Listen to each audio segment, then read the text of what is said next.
નમસ્કાર, CB24 news સાથે હું રેશમા આપનું સ્વાગત કરું છું. ખ્યાતિ કાંડને લઈ અત્યાર સુધીના મોટા સમાચાર સામે આવ્યા છે. ખ્યાતિ કાંડની તપાસમાં હવે IT વિભાગ જોતરાશે.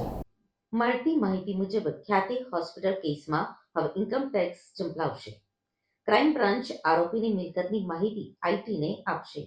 તપાસ પૂર્ણ અને કોર્ટના આદેશ બાદ આરોપીઓની મિલકત ટાંચમાં લેવામાં આવશે.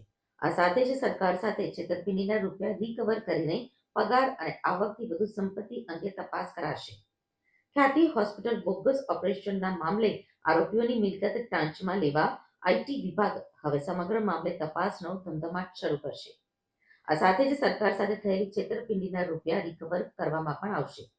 તપાસ પૂર્ણ થાય અને કોર્ટના આદેશ બાદ મિલકત ટાંચમાં લેવામાં આવશે અને સમગ્ર મામલે ક્રાઇમ બ્રાન્ચ આરોપીની મિલકતની માહિતી ઇન્કમ ટેક્સને આપશે, જેથી આરોપીઓના પગાર અને આવકથી વધુની સંપત્તિ અંગે તપાસ કરવામાં આવે.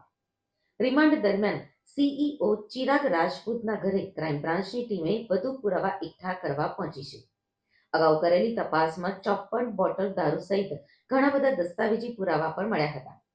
ચિરાગ રાજપૂતે પોતાના ઘરમાં ગુપ્ત જગ્યાએ કોઈ પુરાવા સંતાડ્યા છે કે કેમ તેની પણ તપાસ કરાશે. તો બીજી તરફ PMJ ઓફિસના અધિકારીથી લઈને કર્મીઓ તપાસમાં સહયોગ પૂરતો આપી રહ્યા નથી અને કેટલીક વિગતો છુપાવી રહ્યા હોવાથી ક્રાઇમ બ્રાન્ચે BNS 175 મુજબ PMJની ઓફિસને નોટિસ મોકલી આપી છે. ડોક્ટર સંજય પટોલિયા અને રાજશ્રી કોઠારીને ઝડપી પાડવા ક્રાઇમ બ્રાન્ચની 3 ટીમોએ અલગ અલગ શહેરોમાં શોધખોળ હાથ ધરી છે.